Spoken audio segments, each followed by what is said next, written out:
Kembali di Cerdas Hukum pemirsa, bersama saya Egit Hapsari dan praktisi hukum Alvin Lin. Baik, kita lanjutkan dialog ke Pak Adi Nugroho selaku perwakilan atau kuasa hukum dari keempat terdakwa. Jika tadi kita menjawab pertanyaan sebelum jeda komersial, tadi sebetulnya bukti-bukti apa saja Pak Adi yang dihadirkan di persidangan?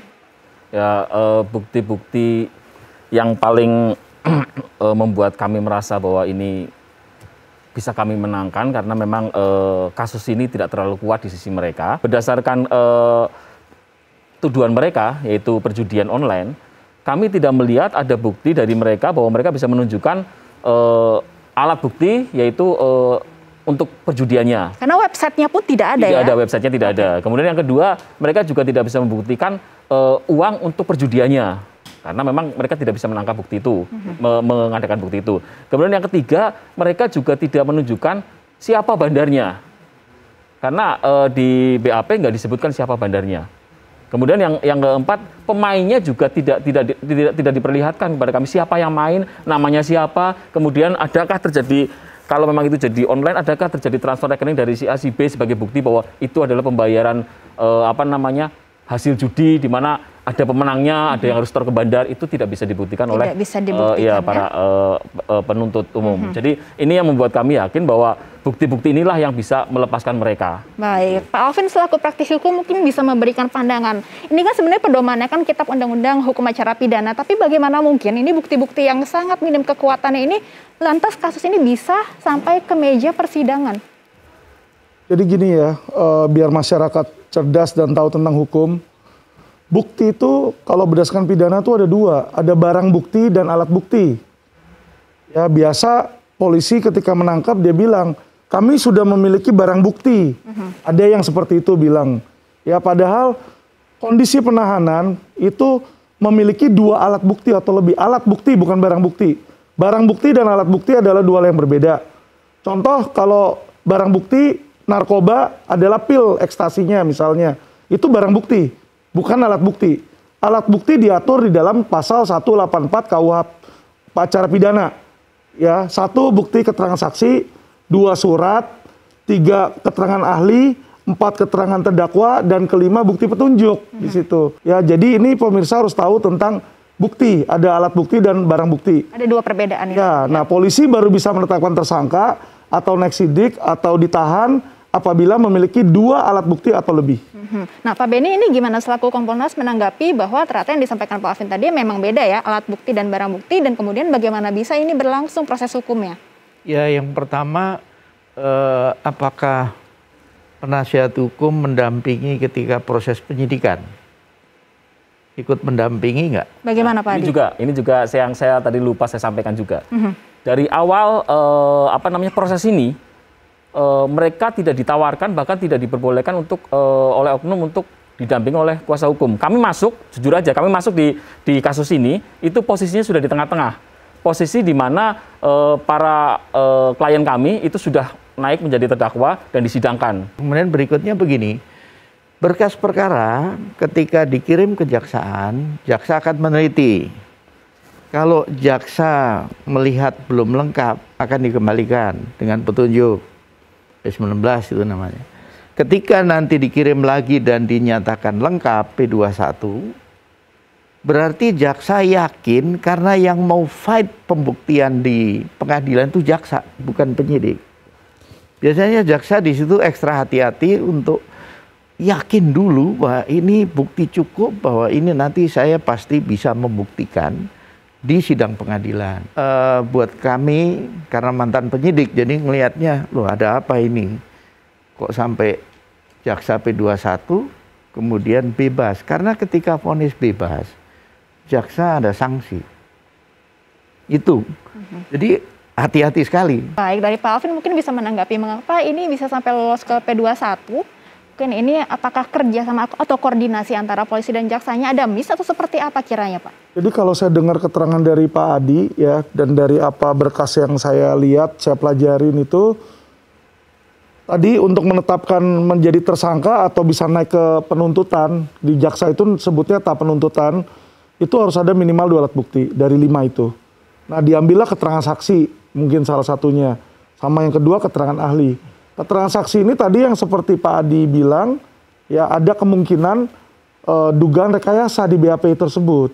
Sehingga keterangan saksi inilah alat bukti yang menyebabkan seorang bisa naik P21. Kedua adalah keterangan ahli. Nah, keterangan ahli, mohon maaf, kadang di kepolisian atau di kepenyidikan itu ketika diperiksa, tergantung ahlinya itu seperti apa.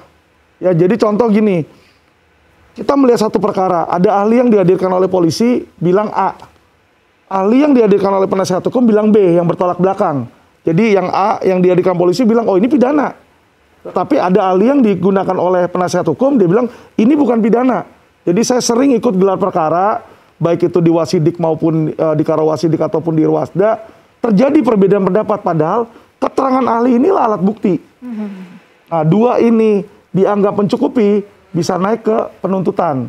Nah, disitulah yang memang hukum kita ini mesti dibenahin, harus sebenarnya jelas gitu loh.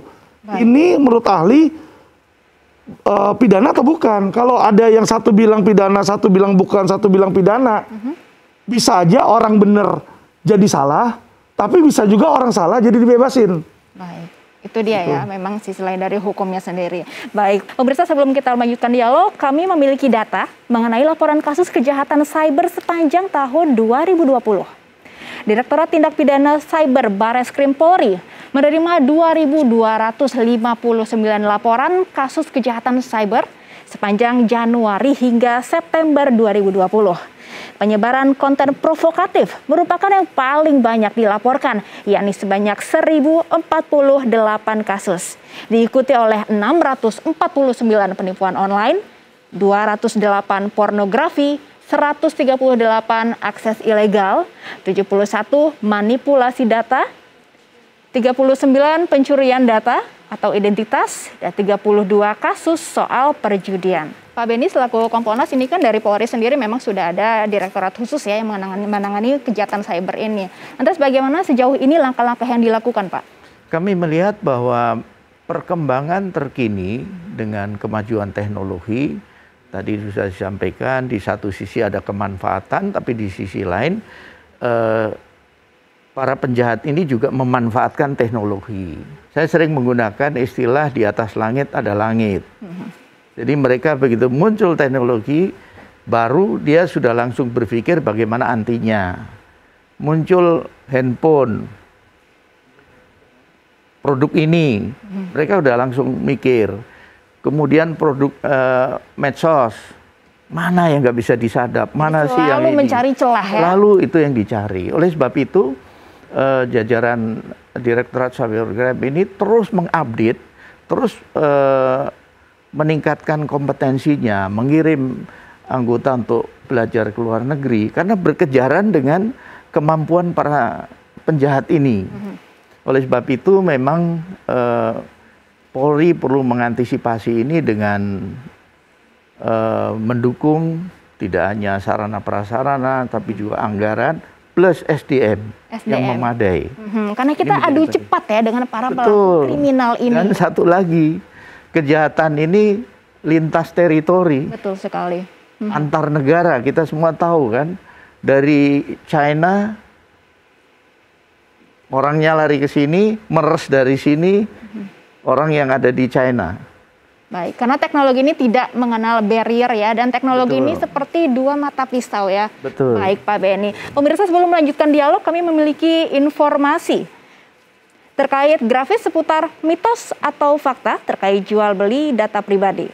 Mitos dan fakta ini akan dijawab oleh ahli perbankan kita, Bapak Aminuddin. Transaksi hanya bisa dilakukan oleh pemilik rekening yang terdaftar. Ini mitos atau fakta, Pak Amin? Kalau secara fakta, transaksi di perbankan apalagi ya, dengan menggunakan rekening, itu kan ada verifikasi layeran gitu ya. Artinya ada verifikasi 1, ada verifikasi 2 yang itu hanya diketahui oleh pemilik rekening. KYC-nya begitu ya? Betul, ada privacy, numbers kode tertentu yang hanya dimiliki oleh pemilik, dan itu hanya bisa diketahui oleh pemilik. Itu faktanya. Baik, poin berikutnya yang mungkin harus dijawab, transaksi tetap bisa dilakukan saat rekening terblokir. Ini mitos atau fakta, Pak Amin? Menurut saya mitos ya, karena kalau rekening sudah terblokir, itu by system, itu sudah ya lapisan yang dibuat di internal bank itu tidak hanya satu lapis, berlapis-lapis. Jadi kalau manakala katakanlah kita sebagai customer menghubungi bank, kemudian mengatakan ada kejanggalan dengan rekening saya, kemudian minta diblokir. Nah saat itu juga bank pasti sudah melakukan pemblokiran, dan sekali diblokir itu rekening sudah tidak bisa digunakan untuk transaksi apapun itu. Baik, poin berikutnya yang mungkin harus dijawab, identitas yang masuk daftar hitam atau blacklist ini tidak dapat buka rekening lagi. Ini mitos atau fakta? Di perbankan itu sangat rigid, aturannya sangat ketat. Ya, proses due diligence, kemudian proses know the customer itu berlapis-lapis, minimal 2 lah. Ketika seseorang akan membuka rekening, itu cross check-nya dilakukan oleh staf yang berhubungan langsung dan juga oleh atasannya. Dan itu begitu sudah masuk ke dalam daftar hitam, itu rasanya kok sulit sekali untuk kemudian bisa membuka rekening. Kecuali ada permintaan dari penegak hukum. Kebanyakan berdasarkan pengalaman itu kan daftar hitam itu ada dalam 2 kategori ya. Yang pertama itu kalau kita bicara transaksi yang sifatnya uang yang dipercayakan oleh nasabah kepada bank, itu yang sering terjadi adalah di rekening giro. Kita pasti sering dengar cek kosong, giro kosong, itu menyengaja untuk melakukan transaksi, sebenarnya rekening udah nggak ada, itu pasti akan diblokir oleh bank dan masuk dalam daftar hitam. Yang kedua adalah yang sering kejadian, dia punya tunggakan atau dia apa saja ya bentuk pinjaman, entah itu kartu kredit, entah itu pinjaman apapun, kalau dia sudah masuk dalam daftar hitam bank, rasanya sulit kemudian dia akan membuka rekening di tempat yang sama. Kita lanjut ke poin selanjutnya, rekening dapat dijadikan transit transaksi ilegal. Ini mitos atau fakta? Kalau kaitannya dengan kasus ini kan menjadi fakta di persidangan kalau kemudian ternyata rekening itu digunakan oleh oknum untuk transaksi-transaksi yang ya tadi kalau kita kaitan dengan entah pencucian uang, entah judi online dan sebagainya. Karena si pemegang rekening tidak sadar bahwa rekening digunakan untuk transaksi ilegal. Tapi kalau secara kita di bank kemungkinannya kecil. Intinya adalah tidak sembarangan memberikan data pribadi, meskipun itu melalui jaringan online. Karena pasti akan ada berlapis-lapis, kita pasti akan diminta ID card, kemudian kode yang ada di ATM ataupun di kartu dan sebagainya, itu pasti sudah melalui proses seperti itu. Dan kalau sampai lolos berarti memang adanya di sisi oknum, entah itu customer yang memang niatnya dalam tanda kutip nggak bagus, atau kemudian ada kerjasama juga dengan oknum yang di internalnya, yang saya rasa itu juga kecil kemungkinannya. Jadi by system memang sepertinya sudah berlapis-lapis ya, seharusnya seperti itu. Nah kita ke Kompolnas, Pak Beni, ini kita lihat fenomena jual beli data pribadi, jual beli data rekening, ini sebetulnya kaitannya dengan TPPU atau tindak pidana pencucian uang tuh sejauh apa Pak? Salah satu modus untuk pencucian uang, ada namanya layering dan sebagainya. Mereka berusaha untuk uang yang hasil tindak pidana ini bagaimana istilahnya dicuci ya, sehingga menjadi uang yang nanti masuk dalam bisnis yang legal. Ini banyak terjadi. Nah, untuk melalui proses itu supaya tidak mudah terlacak, bisa nanti transit di satu rekening, di mana rekening ini adalah rekening yang hasil datanya hasil dibeli tadi, kemudian baru pergi ke tempat lain. Ini bisa nanti mata rantai terputus ketika mau mencari identitas orang si pemilik rekening ini. Jadi perlu kecanggihan ya, tidak hanya dalam proses untuk penyidikannya, tetapi kerjasama antar negara menjadi penting. Baik, terima kasih Pak Beni selaku perwakilan dari Kompolnas sudah hadir bersama kami. Terima kasih juga Bapak Aminuddin selaku ahli perbankan dari LPPI atas kehadirannya dan juga sudah berbincang dalam Cerdas Hukum ya. Baik, pemirsa, lalu apa yang harus dilakukan masyarakat untuk mengamankan data pribadi agar tidak disalahgunakan? Kita akan membahasnya sesaat lagi, tetap di Cerdas Hukum.